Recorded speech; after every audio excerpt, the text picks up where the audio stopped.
Have you ever watched an anime fight expecting a good back and forth, only for the main character to hit the opponent so hard they might as well have stayed at home? Yeah, we're talking about some moments when an MC delivers a one-shot so disrespectful that it feels illegal. So brace yourselves, grab some popcorn, and let's get going. どけよ。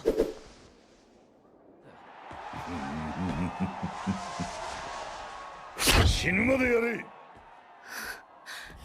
まっすぐ最短距離を。階段外れた。食らった。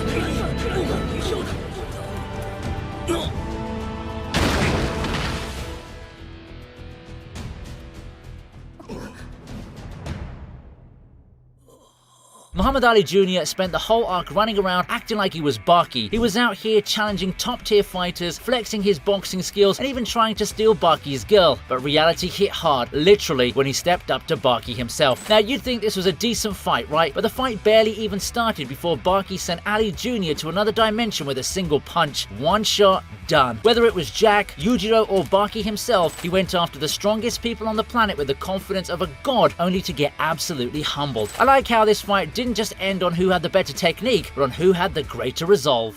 どけ。邪魔だじじい。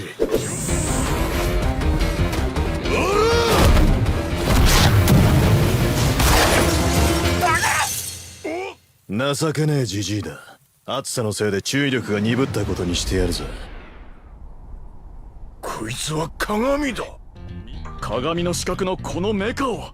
Let's talk about Arabia Fats, the dude who thought he was about to cook our heroes, literally. You see, Jotaro and the gang are stuck in the desert, and suddenly the sun just decides to be extra evil. It's blazing down at like 1,000,000 degrees, there's no shade, and they're sweating like crazy. At first they think it's just Egypt being Egypt, but no. It turns out some guy's out here flexing his stand, sun, and taking the heat up to lethal levels. Now, you'd think this would lead to some high-stakes battles, maybe a tough fight where Jotaro barely scrapes by? No. Instead, they sit there, figure out where he's hiding, and then out of nowhere, Jotaro casually throws a rock. And just like that, one shot. Arabia Fats is done. It's honestly the perfect flex because it shows how overpowered Jotaro really is. Arabia Fats had one of the most unique stands in the series, and our dude treated him like a random side quest he finished in 5 seconds. 始まる前から勝負はついている。スピード重視の単純な起動式で芝より早く展開を完了させ、基礎単一系移動魔法。 相手を10メートル後方へ吹き飛ばし、これで俺の勝ちだ。準備はいいか。発進。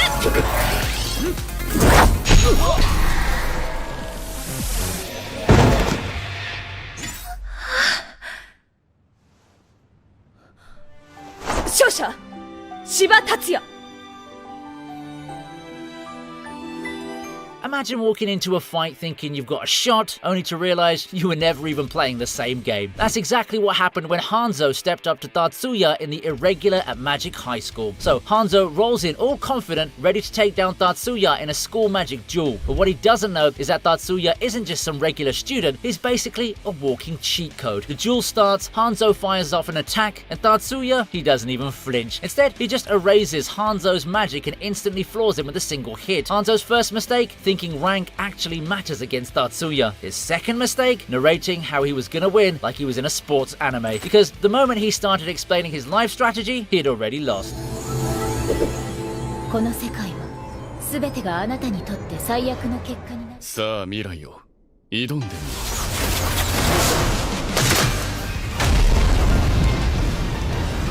これだけの血を流すのは久方ぶりだ。なかなかどうして凄まじい剣能だ。エギル・クローネ・アングドロワ。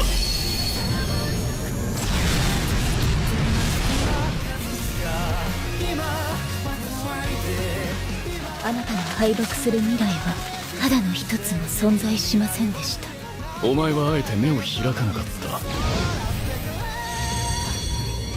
た。If there's one thing you should know about Arnos Voldigode, it's the rules don't apply to him. Not magic, not logic, and certainly not the concept of fate itself. So when the goddess of future stepped up, thinking she had the upper hand because she could predict every possible outcome, there was only one thing Arnos had to do: delete the future where she wins. Every time this man utters the words, "Did you really think that?" just because you already know someone's about to get deleted from existence. The moment he speaks, it's already over. The only thing left is to watch his opponent come to terms with the fact that they were doomed from the start. At this point, Arnos is rising destiny itself. Future gone. Destiny erased. The worst possible outcome? Still one where Arnos wins. The goddess never even stood a chance. Most OP protagonists just overwhelm their opponents, but Arnos, he casually negates their entire existence. Ever had an anime moment that gave you the chills? That second when Goku powers up or Tanjiro draws his blade and you think, I need to capture this feeling forever. That's been my obsession, and I found the ultimate way to do it. Let me introduce you to the anime merch, a collector's paradise. We're talking insanely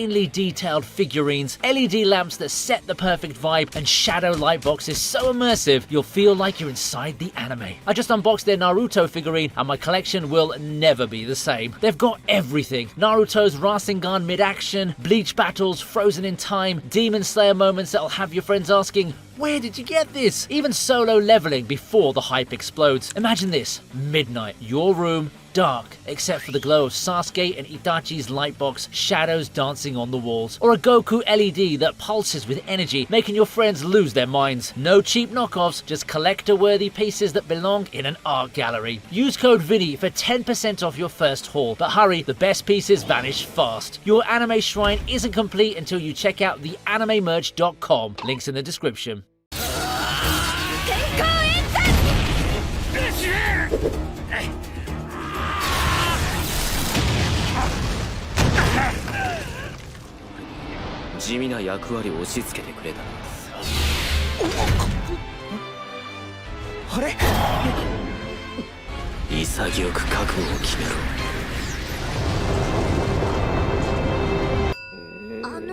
The devil is a part-timer, doesn't throw down all the time, but when it does, it goes crazy. And one of the most legendary moments, the time Satan one-shotted Lucifer so hard you could see the impact from space. So Lucifer, the rebellious, cocky, fallen angel, had been causing all kinds of chaos on Earth, thinking he was the main character. Dude even teamed up with some random human villain, convinced that together they could take down Satan, aka Mao Sadao, the part-time fast food manager. At first, Lucifer's feeding himself, throwing out flashy attacks, running his mouth, thinking he's got this in the bag. But Satan, he's done with the nonsense. The moment he decides to get serious, it's over. One single earth-shattering attack and Lucifer gets absolutely obliterated. We're talking about a blast so massive, so ridiculous, it literally lit up the atmosphere. Like, if you were chilling on a satellite or just casually looking up at the night sky, you'd see this massive explosion from the planet below and just know somebody got wrecked down there.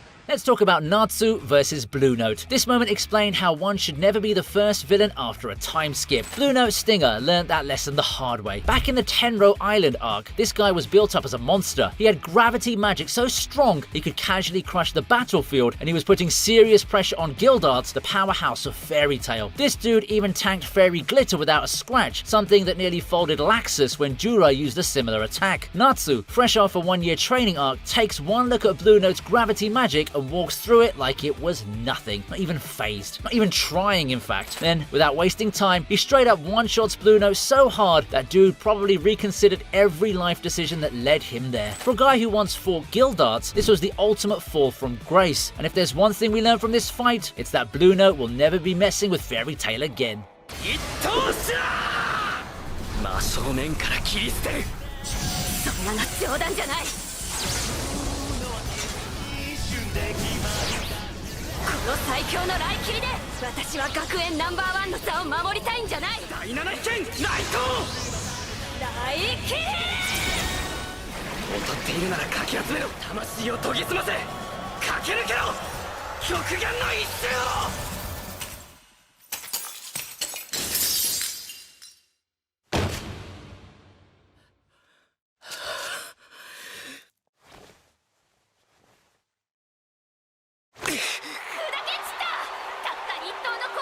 Moving on, if you've watched Chivalry of a Failed Knight, you already know this anime delivers when it comes to insane fights and hype moments. But one battle stands above the rest. Ikki Kurogane, proving once and for all why he's not just some failed knight. Enter Toga Todo, a powerhouse amongst knights, overflowing with confidence and raw skill. Most people would be terrified to face her in battle, but Ikki doesn't give a damn. This fight was the ultimate showdown, the reigning champion versus the underdog who clawed his way to the top. And let me tell you, this was pure adrenaline from start to finish. The intensity kept building, every move calculated, every second crucial. Then in one decisive moment, Ikki lands a clean, devastating strike, and Toga hits the ground, wondering what the hell just happened. This one shot was honestly a wake-up call that Ikki was no failure. では始め勝負だアスターふっはー石鹸マグナムキャノンボールおう、んじゃあ行くぜ。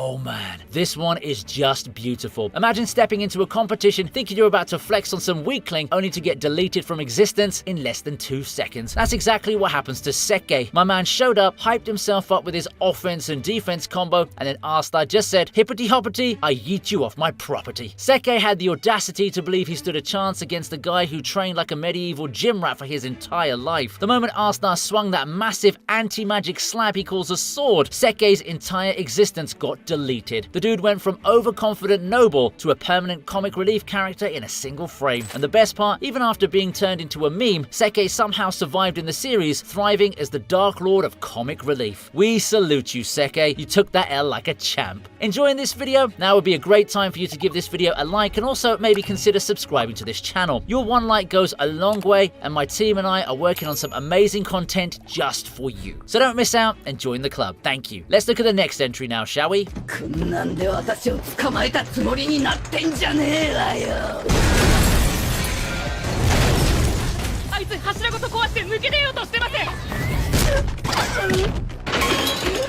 このクソ突っ張り女が。オカル、本気使って。まだ使ってないでしょ。もう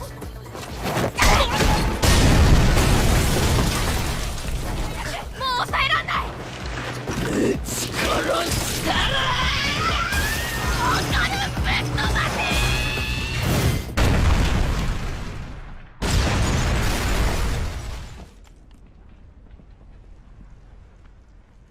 This moment in Dandadan is just pure hype. You see, Okarun and Momo find themselves up against acrobatic Silky, a freaky, vengeful spirit with insane agility, twisted limbs, and a contorted, almost otherworldly presence that makes her downright terrifying. She's ridiculously fast, dodging attacks with unnatural flexibility, making her a serious problem for anyone trying to land a solid hit. It's the kind of enemy that keeps you on edge, where force alone won't cut it. You need precision, timing, and strategy. But here's the thing, Okarun ain't about to let some ghostly contortists clown him. After all, he's no stranger to high-speed battles, and if there's one thing he excels at, it's turning his opponent's strengths against them. Using his turbo speed, he fakes her out, zips past her defenses, and bam! Lands a devastating one-shot that shuts her down completely. Honestly, the way Dandadan delivers the action, with its dynamic paneling and high-energy motion, makes this one-shot hit even harder. 終わってねえってばよ。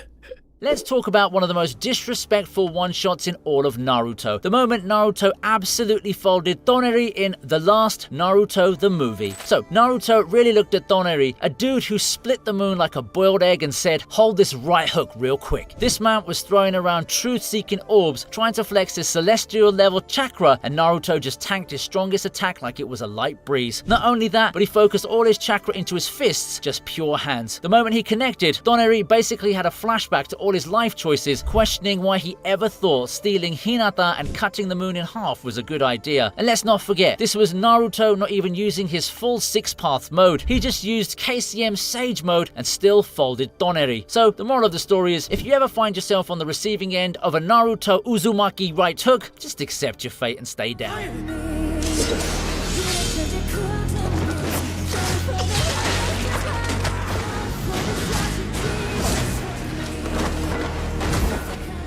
つらと一味違うぞ強化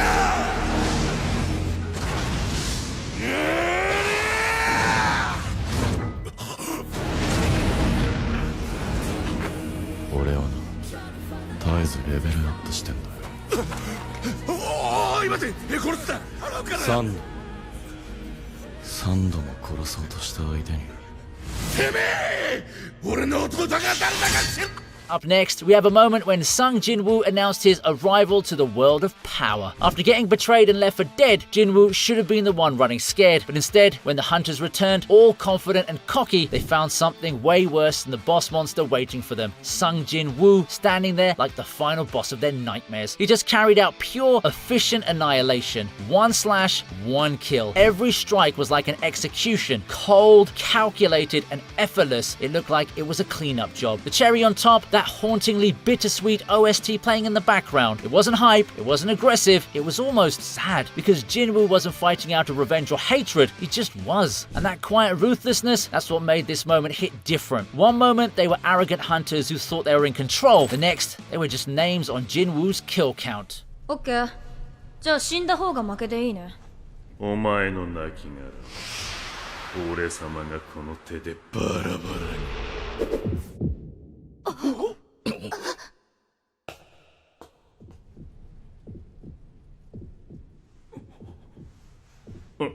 なんだ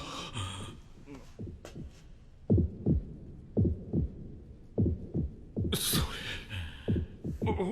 俺の返して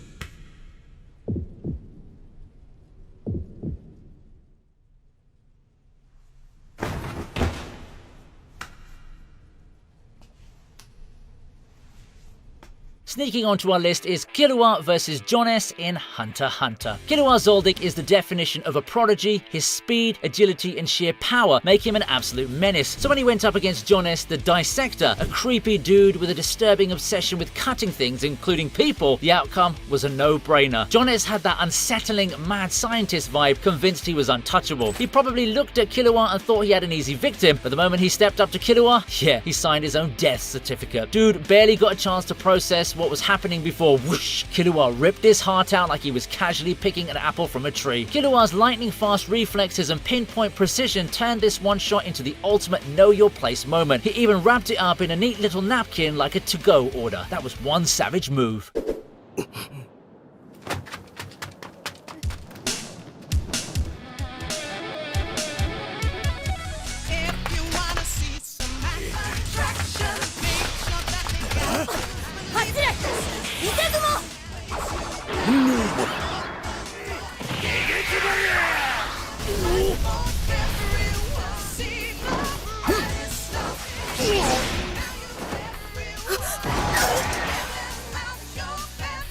Ah yes, Ichigo versus the 3 lieutenants, or as I like to call it, Ichigo's speedrun any percent no damage attempt. Ichigo rolls up to Soul Society like he owns the place. He's barely had time to breathe after wrecking that massive gate guardian, and now 3 lieutenants step up thinking they can take him down. Spoiler alert, they can't. The whole fight lasts about 15 seconds. The lieutenants were hyped up, they had backup, and they still got wrecked before they could even process what happened. It was a complete and utter destruction, a flex so disrespectful that it really set the tone for just how much of a menace Ichigo had become. Also, let's not forget the legendary music Number 1 starts playing, and you know it's about to be peak anime. This moment was just pure heat, and 15 plus years later, it still lives rent-free in our heads.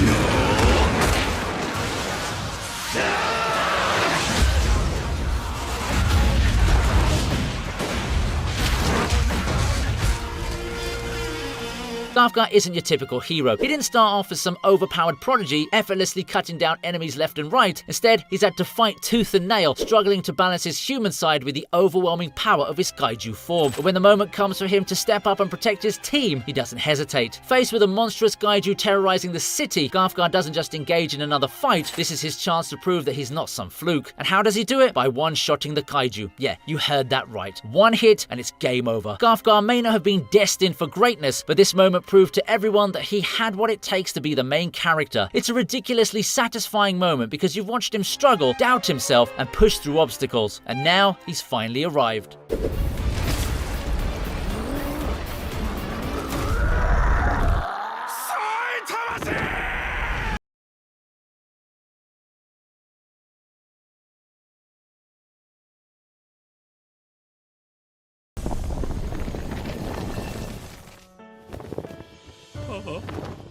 You know it's about to go down when Saitama's facial expression budget goes over $5. The Hero Association is losing its mind over this massive, seemingly unlikable kaiju-sized centipede that's been wrecking everything in sight. We're talking city-level destruction, heroes getting bodied left and right, things are looking bad. Even top-tier fighters like Bang, Bomb, and Genos throw everything they've got at it, but nothing's working. Elder Centipede just shrugs it off like it's a mild inconvenience, and then comes Saitama, and that's when you hear it. That hero theme just hits different. Now, keep in mind our guy wasn't even here for the fight, he was just looking for a rematch with Garo when he got roped into this mess. And then, one leap, one punch, one explosion so powerful that it broke the sound barrier. Elder Centipede, the same monster that nearly wiped out Genos, Bang, and Bomb, gets turned into pure bug dust. It was the most satisfying moment in human history, and he probably forgot about it 5 minutes later. Peak One Punch Man. まさかそれじゃ死なねえよな。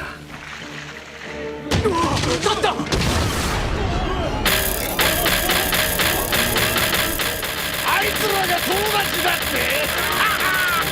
何が空島だ。夢見る時代は終わったんだ。パンチの打ち方を知ってるかって。あばよ麦わら。